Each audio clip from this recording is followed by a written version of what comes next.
अस्सलाम वालेकुम। पाकिस्तान के फॉर्मर प्रेसिडेंट और general retired Pervez Musharraf Dubai के एक हस्पताल में बहुत क्रिटिकली इल हैं, जहां वो 3 हफ्ते से हैं। इसको कंफर्म किया उनकी फैमिली के सोर्सेज ने एक ट्वीट के ज़रिए। दुनिया भर के अखबारात ने इसे कैरी किया है कि फैमिली सोर्सेज कहते हैं कि उनकी कंडीशन बहुत क्रिटिकल है, उनकी रिकवरी मुश्किल लगती है। 3 हफ्ते से दुबई के वो हस्पताल में ज़ेरे इलाज हैं, उनके लिए दुआ करने की ज़रूरत है। जनरल मुशर्रफ एक कंडीशन से सफ़र कर रहे हैं जिसे अमाइलोइडोसिस कहा जाता है।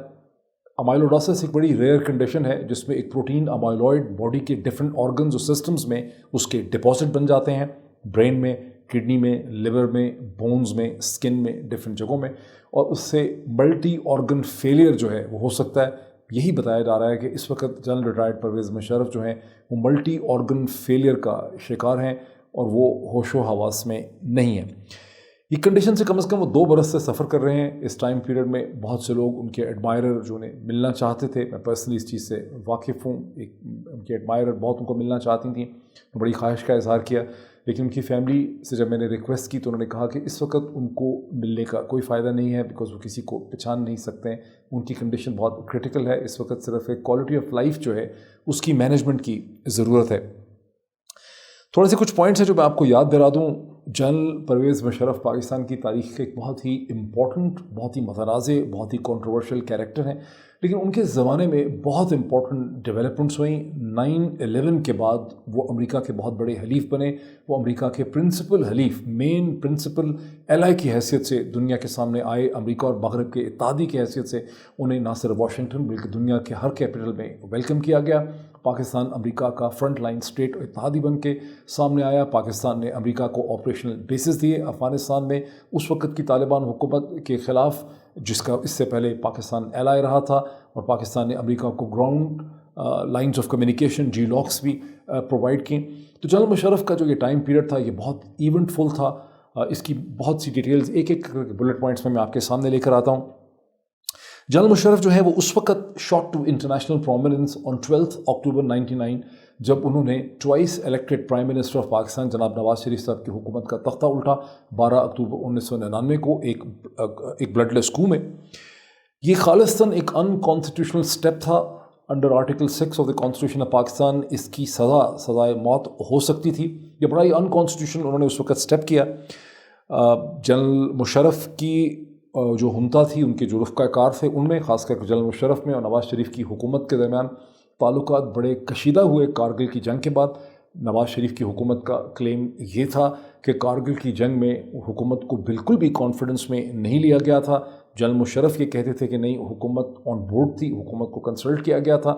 जनरल मुशर्रफ के साथ आखिरी मुलाकात भी मेरी जब कराची में हुई और मैंने उनसे एक बार फिर इसके बारे में पूछा, उन्होंने यही उस वक्त अपना बयान रखा कि नहीं, नवाज़ शरीफ ऑन बोर्ड थे।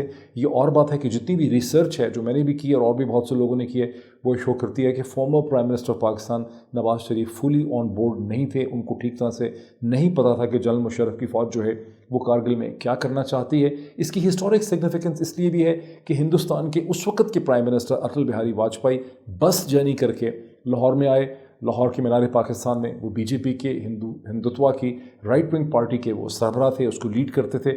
वो मीनार पाकिस्तान में आए, उन्होंने पाकिस्तान के नज़रिए और पाकिस्तान की बेसिस और उसकी एग्जिस्टेंस को उन्होंने अफर्म किया था फरवरी 99 के अंदर। उसके बाद जनरल मुशर्रफ ने चंद महीने के बाद पाकिस्तानी फोर्सेस कारगिल में पाई गई अप्रैल में 1999 में। उसकी वजह से हिंदुस्तान और पाकिस्तान के दरमियान जो ताल्लुकात थे, जो किसी हद तक बेहतर हो रहे थे मई 1998 के बाद, उनको एक बहुत बड़ा झटका लगा और पाकिस्तान और मगरब और पाकिस्तान और अमेरिका के दरमियान भी ताल्लुकात जो है वो बहुत ज़्यादा ख़राब हुए। अपनी किताब जो बड़ी पॉपुलर हुई, जनरल मुशर्रफ की किताब in the line of fire में, उन्होंने अपने आप को एक रिलक्टेंट कू मेकर के तौर पर प्रेजेंट किया, जिसको बादल नाखास्ता नवाज शरीफ साहब की हुकूमत के ख़िलाफ़ बगावत करनी पड़ी, उनको हुकूमत से हटाना पड़ा। अब इसका जो इंटरेस्टिंग फैक्ट है, इसका जो बहुत ही एक इंटरेस्टिंग पहलू है, वो ये है कि उनका कू बड़ा पॉपुलर था। उसे पाकिस्तान की आवाम ने, पाकिस्तान की तमाम सियासी जमातों ने, उस वक्त की बड़ी सियासी जमात पाकिस्तान पीपल्स पार्टी ने, मोहतरमा बेनज़ीर भुट्टो ने इस कू को वेलकम किया, पाकिस्तान की मीडिया ने इस कू को वेलकम किया। ये बहुत अजीब व गरीब किस्म की सूरत हाल थी और ये एक ऐसा भी कू था जिसमें नवाज़ शरीफ साहब ने जनरल मुशर्रफ की रिप्लेसमेंट के तौर पे जनरल ज़ियाउद्दीन भट्ट जो थे, जो उस वक्त DG इंटर सर्विसेज इंटेलिजेंस थे, उनको आर्मी चीफ बना दिया था, उनको तमगे लगा दिए थे, उनका नोटिफिकेशन इशू कर दिया था। 5 बजे की खबरों में पाकिस्तान टेलीविज़न PTV जो है उस पर जो ख़बर जो है वो नशर कर दी गई थी। For all practical purposes Nawaz Sharif ने जनरल मुशर्रफ की रिप्लेसमेंट लगा दी थी, वो लीगल थी, वो कॉन्स्टिट्यूशनल थी, लेकिन आर्मी ने अंडर जनरल मुशर्रफ इस इकदाम को मानने से इनकार कर दिया। उसका एक बहुत ही अजीब व गरीब किस्म का एक्सक्यूज़ दिया गया कि अंडर द आर्मी एक्ट एक आर्मी के चीफ को उस वक्त नहीं हटाया जा सकता जब वो पाकिस्तान से बाहर हो। जनरल नवाज शरीफ साहब ने हरकत भी खैर बड़ी ही मज़क्का खेज़ की कि जिस वक्त जनरल मुशर्रफ एक आर्मी चीफ की हैसियत से श्रीलंका से एक मीटिंग के बाद पाकिस्तान वापस आ रहे थे, उनका जहाज़ हवा में मुनक था, कराची की तरफ ट्रैवल कर रहा था। कराची ग्रामर स्कूल या अमेरिकन स्कूल के सारे बच्चे उस जहाज़ के अंदर थे। उस वक्त नवाज़ शरीफ साहब ने बड़ी गैर ज़िम्मेदाराना किस्म की हरकत की। उन्होंने कोशिश की कि वो जहाज़ कराची में लैंड ना कर सके। जहाज़ को कहा गया कि हिंदुस्तान में अहमदाबाद में लैंड कर जाए। फिर जहाज़ के कैप्टन और पायलट को कहा गया कि मशरक़ वस्ता में कहीं चले जाएँ। फिर कोशिश की कि नवाबशाह में जो है वो जहाज़ लैंड कर जाए। ये पहलू जो है उससे जहाँ नवाज़ शरीफ साहब जो हैं वो बड़े मतनाज़ हैसियत से बुरी नज़र से लेंस से नज़र आते हैं, वहाँ ख़ुद पाकिस्तान की अफवाज और जनरल मुशर्रफ भी को बहुत अच्छी लाइट में नज़र नहीं आते, क्योंकि नवाज़ शरीफ साहब घबराते थे अफवाज पाकिस्तान से और वो एक रिप्लेसमेंट बिल्कुल कॉन्स्टिट्यूशनल और लीगल जो है वो लगा चुके हुए थे। तो ये इंतहाई कॉन्ट्रोवर्शियल चैप्टर है पाकिस्तान की हिस्ट्री का। नवाज़ शरीफ साहब के हटाए जाने को इतना ज़्यादा वेलकम क्यों किया गया, इसका भी एक बैकग्राउंड था। गो के 17 फरवरी 1997 का जो इलेक्शन हुआ वो नवाज़ शरीफ साहब ने 2/3 मेजॉरिटी से जीता था, बहुत बड़ा उनका मैंडेट था। लेकिन उसके बाद उन्होंने बड़ी एरोगेंटली, बड़ी असर्टिवली अपनी हुकूमत को चलाया। बहुत जल्दी उनका प्रेसिडेंट फारूक लगारी के साथ झगड़ा हुआ, फिर सुप्रीम कोर्ट ऑफ पाकिस्तान के चीफ जस्टिस सजाद अली शाह साहब के साथ उनका झगड़ा हुआ। प्रेसिडेंट ऑफ पाकिस्तान को भी जाना पड़ा, चीफ जस्टिस को भी जाना पड़ा। सुप्रीम कोर्ट पे इसी दौरे हुकूमत में जो 1997-99 का दौरे हुकूमत था नवाज़ शरीफ साहब का, इसमें सुप्रीम कोर्ट ऑफ पाकिस्तान की बिल्डिंग पे बाज़ाब्ता तौर पर PMLN ने और नवाज़ शरीफ साहब के लोगों ने बाकायदा हमला कर दिया। ये वही दौरे हुकूमत था जिसमें मार्च 1997 में फैसलाबाद डेवलपमेंट अथॉरिटी के कुछ ऑफिशियल्स जिनका झगड़ा आबिद शेररी साहब के वालिद साहब के साथ था, जो कि नवाज़ शरीफ साहब के रिश्तेदार थे, उनको गिरफ़्तार करके नवाज़ शरीफ साहब ने बनस्ते नफीस खुद एक प्राइम मिनिस्टर पाकिस्तान की हैसियत से फैसलाबाद के SP पुलिस जो हैं उनको हुक्म दिया कि इनको हथकड़ियाँ लगा दें। पुलिस हक्का बक्का रह गई, बिकॉज पुलिस ने FIR कोई काटी ही नहीं हुई थी, लेकिन प्राइम मिनिस्टर के कहने पर लोगों को हथकड़ियाँ लगा के गिरफ़्तार किया गया, जो बजाते खुद एक बहुत कॉन्ट्रोवर्शियल स्टेप था। जिसके बाद उनका सुप्रीम कोर्ट ऑफ पाकिस्तान ने इसका सुओ मोटो नोटिस लिया। उसके बाद नवाज़ शरीफ और सुप्रीम कोर्ट ऑफ पाकिस्तान के दरमियान एक चपकलिश शुरू हो गई, जिसका एंड रिजल्ट ये हुआ कि सुप्रीम कोर्ट ऑफ पाकिस्तान के चीफ जस्टिस को जाना पड़ा, सुप्रीम कोर्ट की बिल्डिंग पे हमला हो गया। लेकिन ऐसा ही नहीं था, मीडिया के साथ भी नवाज़ शरीफ साहब के ताल्लुकात बहुत ही कशीदा रहे। इसी टाइम पीरियड में जंग और न्यूज़, क्योंकि टेलीविज़न तो था ही नहीं, उनका प्रिंट रिड्यूस कर दिया गया, बहुत झगड़ा था। नजम सेठी साहब जो आज नवाज़ शरीफ साहब के बहुत हमदर्द और सपोर्टर हैं और जिनसे बाद में नवाज़ शरीफ साहब ने अपोलोजाइज़ किया 2006 में, पर्सनली इस चीज़ से वाकिफ़ हूँ। नजम सेठी साहब को उनके घर से इंटेलिजेंस ब्यूरो IB जो है मार मार के उनके घर से अगवा करके ले गई। नवाज़ शरीफ साहब ने इसी टाइम पीरियड में पाकिस्तान आर्मी के चीफ जहांगीर करामत जो है उनको रिज़ाइन करने पे भी मजबूर किया, एक बहुत ही ट्रिवियल किस्म के इशू पे। और इमरान खान की वाइफ जमाइमा खान जो है उनके ख़िलाफ़ फॉल्स झूठे मुकदमे एंटीक स्मगलिंग के भी नवाज़ शरीफ साहब ने दर्ज किए। शायद ये वही सारा बैकग्राउंड और सर्कमस्टांसेस है जिसकी वजह से एक पॉपुलरली इलेक्टेड प्राइम मिनिस्टर जिसके पास 2/3 मैंडेट था, वो इतना गैर मकबूल हो चुका हुआ था अक्टूबर 99 में कि जब जनरल मुशर्रफ ने ये कू किया जो अनकॉन्स्टिट्यूशनल था, गलत था, और इसको गलत और अनकॉन्स्टिट्यूशनल समझे बगैर पाकिस्तान की डेमोक्रेटिक हिस्ट्री जो है वो आगे सफ़र नहीं कर सकती। लेकिन इस कू को पाकिस्तान के अवाम ने, पाकिस्तान की तमाम सियासी जमातों ने और पाकिस्तान के मीडिया ने इसे वेलकम किया। बात यहीं तक नहीं ठहरी, बल्कि सुप्रीम कोर्ट ऑफ पाकिस्तान में जिसके बेंच का उस वक्त इफ्तिखार चौधरी साहब भी जो बाद में चीफ जस्टिस बने हिस्सा थे, उन्होंने जनरल मुशर्रफ के इस कू को कॉन्स्टिट्यूशनल करार दिया, उसे जायज़ करार दिया और हुकूमत के लिए उनको 3 साल दिए। और फिर 2002 में जनरल मुशर्रफ ने एक इलेक्शन करवाया जिसमें पाकिस्तान पीपल्स पार्टी सबसे बड़ी सियासी जमात बन के उभरी और PMLN जो है उसका साइज़ जो था पाकिस्तान की पार्लियामेंट में वो बिल्कुल श्रिंक होकर रह गया। जब जनरल मुशर्रफ की हुकूमत आई अक्टूबर 99 में, पाकिस्तान की मईशत के, पाकिस्तान के एटमी धमाकों के बाद और कारगिल के बाद जो جو ایک اکانومی تھی اس کی صورتحال بہت پتلی تھی، بہت بری تھی. جنرل مشرف نے بڑی پروفیشنل مینجمنٹ کی اکتوبر 99 سے لے کے 2000 کے آخر تک، بلکہ 2001 تک. ان کو وہ انٹرنیشنل پریہا تھے، ان سے دنیا میں کوئی بات نہیں کرنا چاہتا تھا. اس کی بہت بڑی وجہ کارگل کا کو تھا، بیکاز وہ کارگل کے جو سارا کانفلکٹ تھا اس کی ساری ذمہ داری جو ہے وہ جنرل مشرف کے اوپر تھی. اور ہندوستان نے کارگل کے حوالے سے دنیا میں اپنا بیانیہ اور اپنا پوائنٹ آف ویو جو ہے وہ بہت پروپیگیٹ کیا. پاکستان کے بھی جو ملٹری ہسٹورین اور پولیٹیکل ہسٹورین ہیں وہ بھی اس چیز پہ متفق ہیں کہ کارگل ایک بہت بڑا بلنڈر تھا. تو جنرل مشرف جو تھے وہ ایک پریہا تھے، ان سے کوئی انٹرنیشنل لیڈرشپ بات نہیں کرتی تھی. تاہم ہندوستان کی بھارتیہ جنتا پارٹی جو ہے وہ ان سے انگیج کرنے کو تیار ہوئی. اور جولائی 2001 میں 9/11 سے پہلے جنرل مشرف جو ہیں ان کو ہندوستان کے اندر آگرہ سمٹ کے لیے ویلکم کیا گیا، جہاں ان کی ملاقات اٹل بہاری واجپئی صاحب سے ہوئی. وہاں پر آلموسٹ انہوں نے بہت پروگرس کر لی تھی، لیکن انہوں نے ایک بریک فاسٹ پہ بڑی زبردست میٹنگ کی ہندوستان کے میڈیا کے ساتھ. اور اس کے بعد اس ساری کی ساری جو پروگرس تھی اس کو بی جے پی کے ایک اور لیڈر جو تھے LK آڈوانی، بہت ہی مشہور شخصیت ہندوستان کی شخصیت کے، انہوں نے ساری پروگرس کو ڈسٹروائے کر دیا فار پرسنل ریزنز. یہ بھی بڑی کانٹروورشل چیپٹر ہے انڈو پاکستانی ہسٹری کا. اپریل 2000 میں جب نواز شریف صاحب جیل میں تھے، غالباً اٹک میں تھے یا کسی جیل میں تھے، اس وقت امریکہ کے اس وقت کے صدر پریزیڈنٹ بل کلنٹن نے پاکستان کا 5 گھنٹے کا دورہ کیا. وہ اسلام آباد میں رکے، پاکستان کو انہوں نے بہت بڑا ایک نصیحتوں سے بھرا ہوا ایک لیکچر دیا. بعد کے پاکستان کے پرائم منسٹر شوکت عزیز صاحب نے کسی انٹرویو میں یہ دعویٰ کیا کہ بل کلنٹن بنیادی طور پہ نواز شریف صاحب کے لیے ریکویسٹ لے کے آئے تھے کہ ان کو جو مقدمہ تھا طیارہ سازش کیس یا طیارہ اغوا کیس، اس میں ان کو سزائے موت جو ہے وہ نہیں ملنی چاہیے. ویسے ذاتی طور پہ مجھے بڑی حیرانگی ہے کہ پاکستان کی کوئی عدالت اس اسٹیج میں نواز شریف صاحب کو سزائے موت سنا سکتی تھی. بہرحال anyway یہ بیانیہ ہے شوکت عزیز صاحب کا. اور پھر یہ بھی تصور کیا جاتا ہے کہ بل کلنٹن نے اور پھر سعودی حکام نے اور لیبنیز نے مل کے ایک وہ ڈیل کروائی، جو ڈیل ہوئی سعودی حکومت، سعودی رائل فیملی کے درمیان اور پریزیڈنٹ مشرف کے درمیان، جس کے نتیجے میں دسمبر 2000 میں نواز شریف جیل سے خاموشی سے رات کی تاریکی میں نکلے اور ساری فیملی جو ہے یہاں سے سعودی عرب چلی گئی، جہاں پہ وہ کئی برس تک سرور پیلس میں مقیم رہی. یہ بات ضروری ہے کہنی یہاں پہ کہ شہباز شریف صاحب نہیں جانا چاہتے تھے، ان کو زبردستی جہاز میں ڈالا گیا. اس چیز کی کنفرمیشن شہباز شریف صاحب نے بھی مجھ سے لندن میں جب وہ تھے تو ذاتی طور پہ بھی کی تھی، اور جنرل مشرف نے اپنی کتاب ان دا لائن آف فائر میں بھی اس چیز کا ذکر کیا. کئی انٹرویوز میں بھی جنرل مشرف نے اس چیز کو مانا. 9/11 کے بعد وہی جنرل مشرف جو انٹرنیشنل اسٹیبلشمنٹ کے لیے دنیا بھر کے بین الاقوامی میڈیا اور مغرب کے لیے پریہا تھے، ان ایکسیپٹیبل تھے، وہ سڈنلی ایک بہت بڑے بین الاقوامی شخصیت اور لیڈر کی حیثیت سے انہیں ریکگنائز کیا گیا. انہیں کیمپ ڈیوڈ ایکارڈ ملا، ان دنیا کے ہر کیپٹل میں انہوں نے یورپین پارلیمنٹ کو ایڈریس کیا. اس ٹائم پیریڈ میں وہ پاکستان کے لیے بہت کچھ کر سکے، چونکہ پاکستان کی بہت شدید ضرورت تھی امریکہ کو.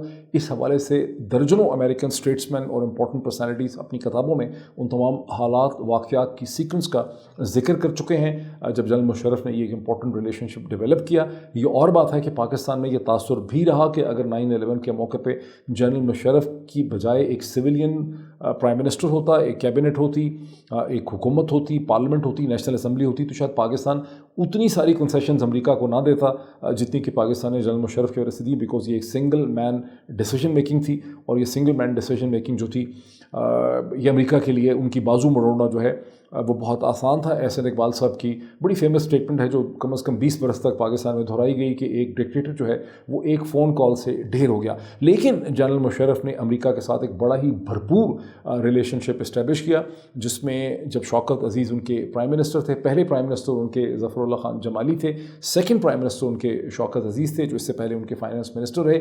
2002 یا 2003 میں جنرل مشرف کی حکومت امریکہ سے اس کی 2 پرنسپل ڈیمانڈز تھیں. ایک ڈیمانڈ یہ تھی کہ پاکستان کو امریکن مارکیٹ میں ٹریڈ ایکسیس ملے، فری ٹریڈ ایگریمنٹ ملے، جو نہیں مل سکا چونکہ ہندوستان نے بھی اس کی بہت مخالفت کی اور امریکن انڈسٹری بھی اسے ویلکم نہیں کر رہی تھی، بہت سے ٹریڈ انٹرسٹ تھے.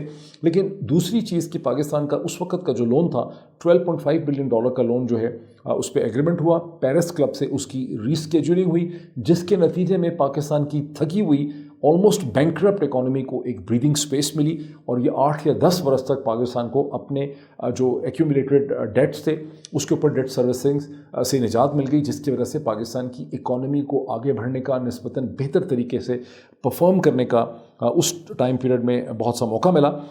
ظفر علی شاہ کیس ایک بہت امپورٹنٹ کیس ہے، جس میں پی ایم ایل این کے رہنما ظفر علی شاہ صاحب نے سپریم کورٹ آف پاکستان کا دروازہ کھٹکھٹایا جنرل مشرف کے کھو اور ان کی ملٹری انٹرونشن کے خلاف، لیکن وہاں پر سپریم کورٹ آف پاکستان ان کی ملٹری انٹرونشن کو جسٹیفائی کر دیا، جو سپریم کورٹ آف پاکستان کے حوالے سے خاصا نیگیٹو منفی پریسیڈنٹ ہے۔ پھر جنرل مشرف نے الیکشن کروائے، جس کا میں پہلے ذکر کر چکا ہوں۔ ان الیکشنز میں ان کی کوشش تھی کہ مخدوم امین فہیم جو ہیں وہ پاکستان کے پرائم منسٹر بن جائیں، لیکن محترمہ بے نظیر بھٹو نے اس کی اجازت نہیں دی۔ اس چیز کی بھی کانفرمیشن جو ہے مجھ سے مخدوم امین فہیم جو مجھے ایک دفعہ دبئی میں ملے، وہاں سے ان سے ڈیٹیل ملاقات ہوئی، تو انہوں نے ذاتی طور پہ مجھ سے اس کی کانفرمیشن کی تھی۔ شہباز شریف صاحب کے ساتھ بھی میری بہت کمیونیکیشن ملاقات لندن میں رہی، اور انہوں نے بھی مجھے بات بتائی کہ جنرل مشرف بہت چاہتے تھے کہ شہباز شریف صاحب جو ہیں ان کو انگیج کرنے کی جنرل مشرف نے بہت کوشش کی۔ اس وقت ان کے درمیان گو بٹوین بریگیڈیئر نیاز مرحوم تھے جو برطانیہ میں مقیم تھے، یہ وہی مشہور بریگیڈیئر نیاز ہیں جنہوں نے 1977 میں جب ذوالفقار علی بھٹو کے خلاف پی این اے کی موومنٹ تھی تو انہوں نے پاکستان کے عوام کے اوپر گولی چلانے سے انکار کر دیا تھا، کورٹ مارشل ہوا تھا، ریزائن کر دیا تھا، ان کو فوج سے نکال دیا گیا تھا۔ جنرل مشرف ان کی بہت عزت کرتے تھے، ہمیشہ ان سے رابطہ رہا، اور جنرل بریگیڈیئر نیاز جو ہیں وہ ان کے اور شہباز شریف صاحب کے درمیان میں گو بٹوین تھے۔ یہ تو چند ہسٹری کی باتیں ہو گئیں۔ 2007 میں جنرل مشرف کو اپنا یونیفارم اتار کے الیکشن کروانے چاہیے تھے، اور اگر وہ کروا دیتے تو شاید ان کی ہسٹوریکل لیگیسی بہت مختلف ہوتی، لیکن انہوں نے وہ الیکشن نہیں کروائے، اور بجائے الیکشن کروانے کے انہوں نے یونیفارم پہنے رکھا۔ پھر ان کے خلاف اس وقت کے چیف جسٹس افتخار چودھری جو پہلے ان کے سپورٹر رہے تھے، ڈیفرنسز ہو گئے، افتخار چودھری صاحب نے ان کے خلاف فیصلے دیے، یہ خطرہ تھا کہ دیں گے، جنرل مشرف نے افتخار چودھری کو ڈسمس کر دیا۔ یہ وہ ڈسمسل تھا جس کے خلاف پاکستان میں ایک بہت بڑی موومنٹ چلی، جس میں پاکستان کی آنے والی سیاست کو بدل دیا۔ اسے پاکستان کی تاریخ میں لائرز موومنٹ کے حوالے سے یاد کیا جاتا ہے۔ کچھ شکوک یہ بھی ہیں کہ لائرز موومنٹ کو انٹر سروسز انٹیلیجنس ISI کی سپورٹ بھی حاصل رہی۔ بہرحال یہ بہت بڑی موومنٹ تھی جس نے جنرل مشرف کی حکومت کو بہت کمزور کر دیا، اور پھر لائرز موومنٹ اور امریکہ کے دباؤ میں دسمبر 2007 میں جنرل مشرف نے باوجود اس کے کہ انہوں نے نومبر 2007 میں ایمرجنسی لگائی، اپنے اقدامات کو جسٹیفائی انہوں نے کیا، لیکن انہیں یونیفارم اتارنا پڑا۔ اور جب انہوں نے یونیفارم اتارا اور اس کے بعد 2008 کے الیکشن کے نتیجے میں پیپلز پارٹی سب سے بڑی پارٹی بنی، آصف علی زرداری پاکستان کی سیاست کے سیاہ و سفید کے مالک بن گئے۔ 2007 میں محترمہ بے نظیر بھٹو اور نواز شریف دونوں پاکستان واپس آ گئے۔ پہلے محترمہ بے نظیر بھٹو آئیں، پھر سعودی پریشر میں نواز شریف صاحب بھی آئے، بے نظیر بھٹو امریکن پریشر میں آئی تھیں۔ کونڈولیسا رائس جو ہیں ان کے ساتھ انہوں نے بہت اچھے ریلیشن شپ کلٹیویٹ کر لیے تھے، اور پھر پیپلز پارٹی نے مل کے آصف علی زرداری صاحب نے، نواز شریف صاحب نے مل کے جنرل مشرف کو آلموسٹ ایک امپیچمنٹ کی تھریٹ ان کے سامنے پلیس کی۔ کہا جاتا ہے کہ امریکن بلیسنگ بھی تھی بش ایڈمنسٹریشن کی، اور جنرل مشرف کو اس وقت اقتدار چھوڑنا پڑا، اقتدار چھوڑ کے وہ پاکستان سے چلے گئے۔ 2013 کے الیکشن میں جنرل مشرف نے، اس سے پہلے ایک پارٹی وہ بنا چکے ہوئے تھے آل پاکستان مسلم لیگ، انہوں نے کوشش کی کہ وہ پاکستان کی سیاست میں پاکستان کی پالیٹکس میں ایک پولیٹیکل لیڈر کی حیثیت سے آئیں۔ یہ عام سمجھا جاتا ہے کہ اگر ان کو موقع ملتا تو گلگت بلتستان سے 1 یا 2 سیٹیں وہ نکال لیتے۔ فار سم ریزن وہ گلگت بلتستان میں بہت زیادہ پاپولر تھے۔ یہ وہی ٹائم پیریڈ ہے 2007 کا ان کا اقتدار سے ہٹ جانے کا، جس کے بعد فواد چودھری صاحب جو ہیں انہوں نے ان کی پارٹی جوائن کی، وہ ان کے ایک سپورٹر بنے۔ لیکن عام پاکستان کی سیاست میں یہ سمجھا جاتا ہے کہ فواد چودھری شاید جنرل مشرف کے اس وقت سپورٹر تھے جب جنرل مشرف جو ہیں وہ ملٹری ڈکٹیٹر تھے یا پریزیڈنٹ آف پاکستان تھے۔ یہ بات حقائق پہ مبنی نہیں ہے۔ جہاں یہ چیز حقائق پہ مبنی نہیں ہے کہ فواد چودھری جو ہے وہ ان کی پریزیڈنسی میں ان کو کوئی فائدہ پہنچا، وہاں میری بھی جنرل مشرف سے فارمل ملاقات دسمبر 2013 میں ہوئی۔ اس سے پہلے جو ہے میں نے ان کو ایز اے اسپیکٹیٹر دیکھا جب وہ امریکہ آئے تھے، اور کرٹسی ڈاکٹر ملی ہلودی جو اس وقت پاکستان کی ایمبیسڈر تھیں، جو ایکسپیٹس کا ایک ایونٹ ہوتا ہے، اس میں مجھے جنرل مشرف کو سننے کا موقع ملا، جو بڑے اپ بیٹ تھے، بڑے کانفیڈنٹ تھے، اور ہندوستان کے حوالے سے انہوں نے بہت زیادہ باتیں کی۔ پھر برطانیہ میں انہیں سننے کا موقع ملا، لیکن ان کے ساتھ formal face to face proper جس کو ریکگنائز ملاقات کہتے ہیں وہ دسمبر 2013 میں ہوئی، جب انہیں ऑलरेडी आर्टिकल 6 के अंदर जो है उनको इंडाइट कर दिया था नवाज़ शरीफ साहब की हुकूमत ने। निसार चौधरी निसार उस वक्त पाकिस्तान के इंटीरियर मिनिस्टर थे। उस वक्त मैंने अभी 1 दिन पहले 2 दिन पहले एक्सप्रेस टेलीविज़न एक्सप्रेस न्यूज़ को ज्वाइन किया था। एक्सप्रेस के MD उस वक्त यूसुफ बेग मिर्ज़ा थे। यूसुफ बेग मिर्ज़ा ने जनरल मुशर्रफ साहब के साथ एक इंटरव्यू जो मेरे स्केड्यूल किया, वो इंटरव्यू बड़ा पॉपुलर हुआ, बड़ा हिट हुआ। ये बड़ा एक सॉलिड क्रिटिकल इंटरव्यू था जिसमें जनरल मुशर्रफ को मैंने ये सवाल पूछा कि क्या आप समझते हैं कि ये आपकी ज़िंदगी की सबसे मुश्किल और डिफ़िकल्ट घड़ी है, आपको महसूस होता है कि आप फंस गए? और जनरल मुशर्रफ ने बहुत ही कैंडिडली और ऑनेस्टली कहा कि लग तो यही रहा है कि मैं बहुत बुरी तरह से फंस गया हूँ। ये इंटरव्यू बहुत पॉपुलर हुआ, टेलीविज़न चैनल की रेटिंग्स जो हैं वो नंबर 1 हुई पूरे पाकिस्तान में, 2 दिन तक नंबर 1 चलता रहा। और पहली 1 जनवरी 2014 को एक कैबिनेट मीटिंग के बाद जब मीडिया के साथ एक इंटरेक्शन था उस वक्त के प्राइम मिनिस्टर जनाब नवाज़ शरीफ साहब का, तो वो बहुत ही नाराज़गी और खुशमगीन निगाहों से उन्होंने मुझे देखा। मुझे क्वेश्चन देने से भी उन्होंने वहाँ पे इनकार कर दिया। हालांकि मैं नवाज़ शरीफ साहब को बरतानिया में बहुत अच्छी तरह से मेरी उन तक बड़ी एक्सेस थी, मेरी उनसे मुलाकात रही थी, बड़े प्लेजेंट रिलेशनशिप थे। जब वो लीडर ऑफ द ऑपोजिशन भी थे पाकिस्तान में वापस आके। लेकिन वो दिन और आज का दिन, उसके बाद नवाज़ शरीफ साहब ने वो इंटरव्यू करने के बाद मुझे कभी भी उन्होंने माफ़ नहीं किया, क्योंकि वो जनरल मुशर्रफ ने उनको बड़ा दुख पहुँचाया था। वो जनरल मुशर्रफ के जो है बहुत ज़्यादा ख़िलाफ़ थे और यही वजह है कि उन्होंने ट्रीज़न का केस उनके ख़िलाफ़ दर्ज किया जो बड़ा अनएथिकल था। मेरे नज़दीक वो अनएथिकल इसलिए था कि नवाज़ शरीफ और मोहतरमा बेनज़ीर भुट्टो एक पॉलिटिकल डील के ज़रिए 2007 में वापस आए थे और जनरल मुशर्रफ के ऊपर, जैसा कि मैंने इस वीलॉग के इब्तिदाइया में कहा है, कि जो अनकॉन्स्टिट्यूशनल ट्रीजनस एक्ट उन्होंने किया था वो उन्होंने किया था 12 अक्टूबर 1999 को। लेकिन चूँकि उसे सुप्रीम कोर्ट ने कंडोन कर दिया था, इसलिए नवाज़ शरीफ साहब ने उनके खिलाफ जो केस बनाया वो 3 नवंबर 2007 की जो इमरजेंसी का केस बनाया था। और ये कोई स्ट्रॉन्ग केस नहीं था ट्रीज़न का, ये टेक्निकल और लीगल तो ज़रूर था, लेकिन ये इकदाम नहीं बन सकता था जिसकी बेसिस पे केस बनाया गया। मैंने इस केस की हमेशा मुखालफत की, लेकिन जनरल मुशर्रफ इस केस में बहुत देर तक फंसे रहे। 2016 तक वो एक बिल्कुल हाउस अरेस्ट की सिचुएशन में थे, कराची में थे, जहां हमने एक से ज़्यादा दफ़ा उनका इंटरव्यू किया। मेरे टेलीविज़न प्रोग्राम्स में भी उन्होंने बहुत सी पार्टिसिपेशन की। 2016 में उनको सुप्रीम कोर्ट पाकिस्तान ने और सिंध हाई कोर्ट ने और जो स्पेशल कोर्ट थी उसने पाकिस्तान से बाहर जाने की परमिशन दी। उसके बाद से वो मुसलसल दुबई में जो है वो मुकीम रहे और वहीं पे गुज़श्ता 2 बरस में बताया जाता था कि उनकी तबीयत जो है वो बहुत ख़राब रही है। इस सारी क्रिटिकल हिस्ट्री को बताने के बाद ये बहुत ज़रूरी है, जहाँ मैंने आपको उनकी स्ट्रेंथ्स भी बताई, मैंने उनकी वीकनेसेस भी उनकी आपके सामने रखी। जनरल मुशर्रफ पाकिस्तान की हिस्ट्री के एक बहुत इम्पॉर्टेंट कैरेक्टर की हैसियत से याद किए जाएंगे। पाकिस्तान की तारीख़ में उनका बहुत इम्पॉर्टेंट रोल है। जो पाकिस्तान में मिलिट्री इंटरवेंशन जिन शख्सियात ने की है उसमें general Musharraf is remains one of the most popular. उनको सिर्फ कंपेयर किया जा सकता है फील्ड मार्शल जनरल अयूब के साथ, क्योंकि दोनों और जो कू मेकर थे वो इंतहाई बदनाम रहे और बहुत ही ज़्यादा अनपॉपुलर थे। तो जनरल मुशर्रफ एक बड़ी पॉपुलर पर्सनालिटी रहे हैं, ना सिर्फ अफवाज पाकिस्तान में, वेटरन्स ऑफ पाकिस्तान में, बल्कि पाकिस्तान की सिविल पॉपुलेशन के अंदर भी वो बड़े पॉपुलर रहे हैं। इस स्टेज पे जब वो क्रिटिकली इल हैं, हम उनके लिए अब इस स्टेज पे सिर्फ दुआ कर सकते हैं कि अल्लाह उनकी मुश्किल को आसान करे, जैसा कि उनकी फैमिली के ट्वीट्स जो हैं वो हमारे सामने आ चुके हैं।